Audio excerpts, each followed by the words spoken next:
All right, let's get this show started. During the latest Q&A session, Justin Gaethje was asked about what's next for him, and the former interim lightweight champion made it clear he still has his eyes on Ilia Topuria.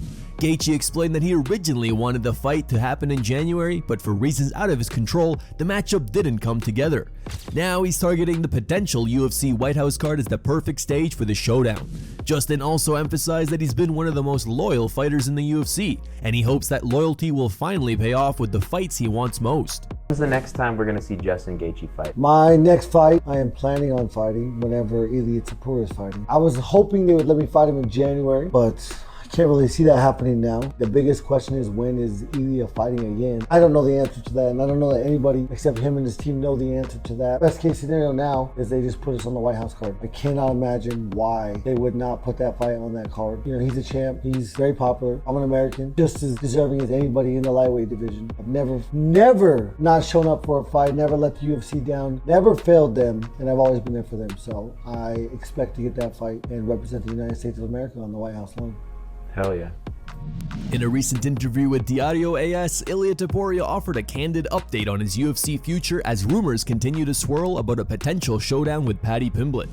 Topuria has been linked to several high-profile opponents, including Justin Gaethje, Pimblett, and Arman Tsarukyan. But when asked who he'd most likely to face next, the undefeated champion didn't hesitate. He made it clear that Paddy Pimblett is the matchup he wants.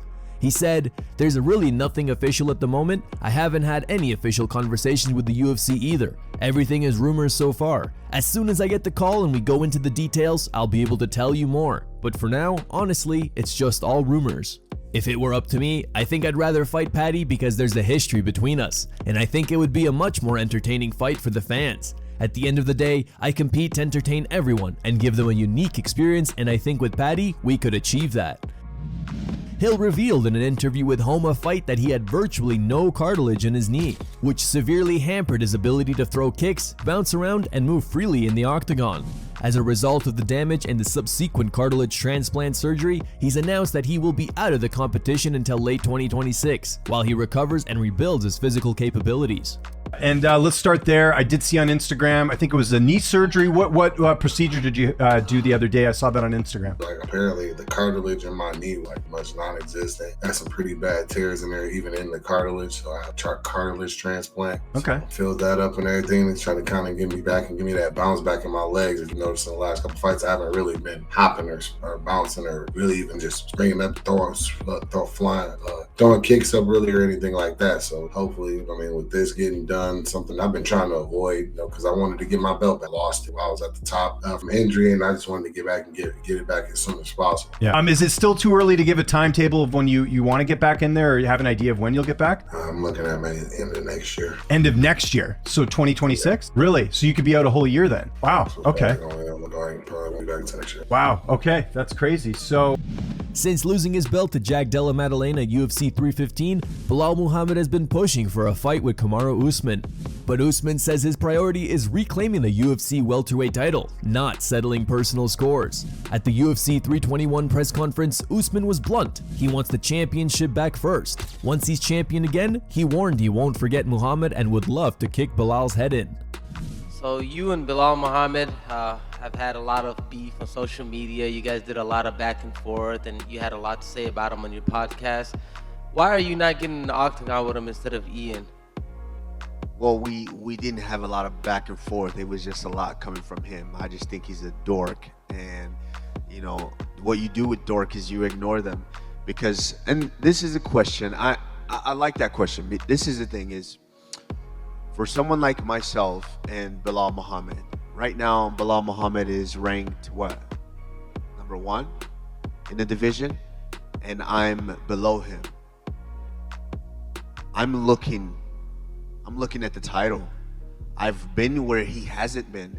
Yes, of course he's been a champion, but we saw what happened when it was time for you to defend. And so I have nothing to gain from fighting Belal Muhammad. He has all to gain. That's why he's the one calling me out. He has all to gain from me. I'm not here to waste time. I want to get the title, and I want to continue on my track of defending and being that champion again.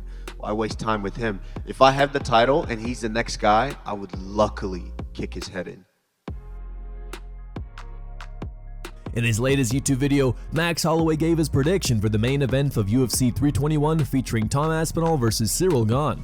Holloway pointed to Gane's takedown defense and head movement as significant question marks and believes that Aspinall has the edge. Max predicts Aspinall will win the fight in under 2.5 rounds.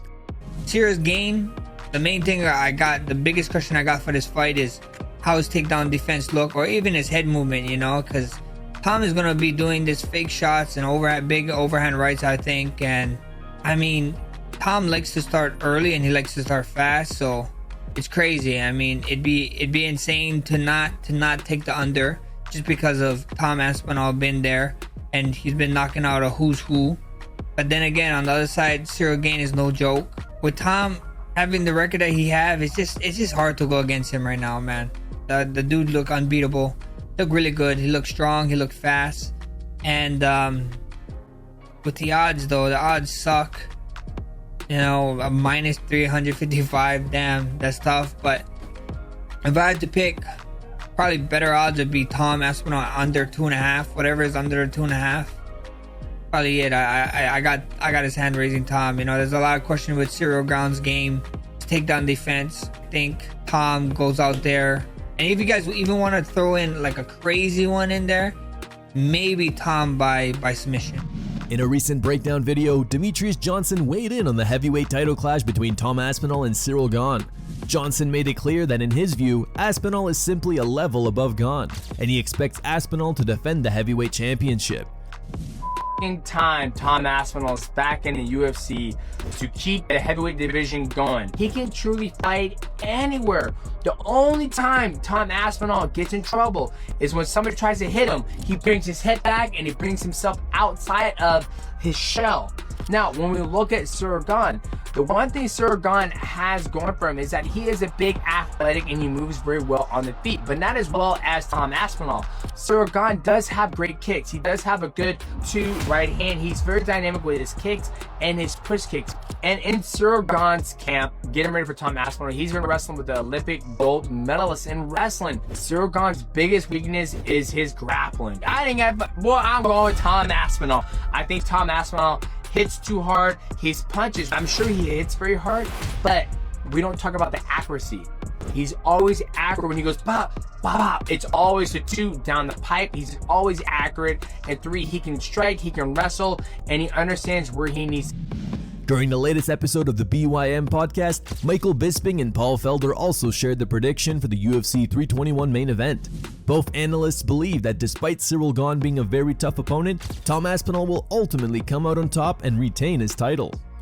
When he's ripping combos on the pads, Tom is unreal. It's like watching a welterweight crack pads, the way he moves. Yeah. But I do think this fight could be real interesting if Cyril Gane can keep this fight for extended periods of time on the feet.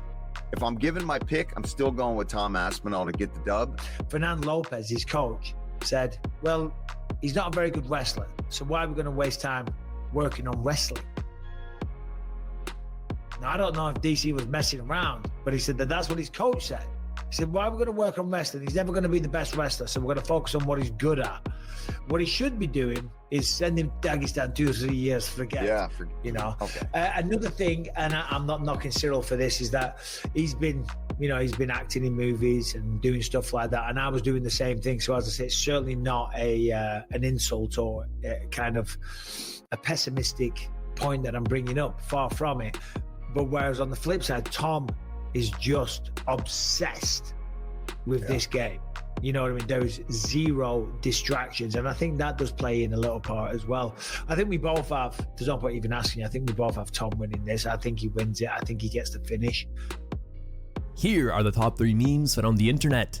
Number 3 meme was posted by C Refrigerator. Number 2 meme was posted by Wolf Bushanen.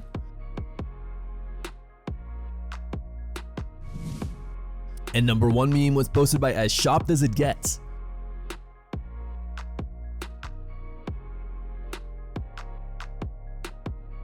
Thank you guys for watching. If you enjoyed the content, please give it a like and subscribe to the channel to stay updated with the latest MMA news.